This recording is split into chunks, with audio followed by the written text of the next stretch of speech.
বাংলায় ভোটের নামে ছ্যাবলামি চলছে, দিদির ছ্যাবলামি আমরা সবাই জানি, এখন বিজেপিও ছ্যাবলামি শুরু করেছে। এই দেখুক বাংলায় মানুষের ভালো মন্দ নিয়ে কোনো আলোচনা নাই, কি হবে না হবে বাংলা তা নিয়ে কোনো চিন্তা নাই। আরো কি করে ওরা জানেন, তৃণমূল পার্টি যাতে আমরা কোনো সভা করতে না পারি তার জন্য এই যে অ্যাপ, সুবিধা অ্যাপ, তাতে এমন করে ম্যানিপুলেট করে।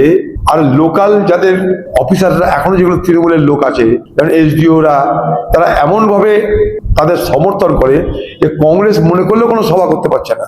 এটা অনেকে জানেন না আপনারা। আমি নিজে কাঁদিতে সভা করতে পারিনি, কারণ যেখানে যেখানে সভা করব তারা নিজের নামে, নির্দলের নামে, এসইউসির নামে সব একটা করে বুকিং করে রেখেছে, অথচ এসইউসি তাদের নয়, নির্দল তাদের নয়।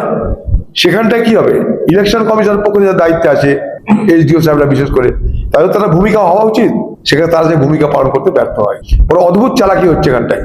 মনে করুন আজকে আমি কলকাতা যাবো, সোমেনদার ছেলে রোহন মিত্র সে আমাকে ডেকেছে, সে বলছে যে দাদা যদি পারমিশন ম্যানেজ করতে পারি তাহলেই আপনি আসবেন, নাহলে কি করব। সব জায়গায় একই কায়দা করছে, মানে যাদের বিরোধীরা প্রচার করতে না পারে তাদের অ্যাপ ম্যানিপুলেট করে, সময় ম্যানিপুলেট করে টিএমসি পার্টি সবকে জ্যাম করে দিচ্ছে, যাতে সেখানে কোনো জায়গা না পায়।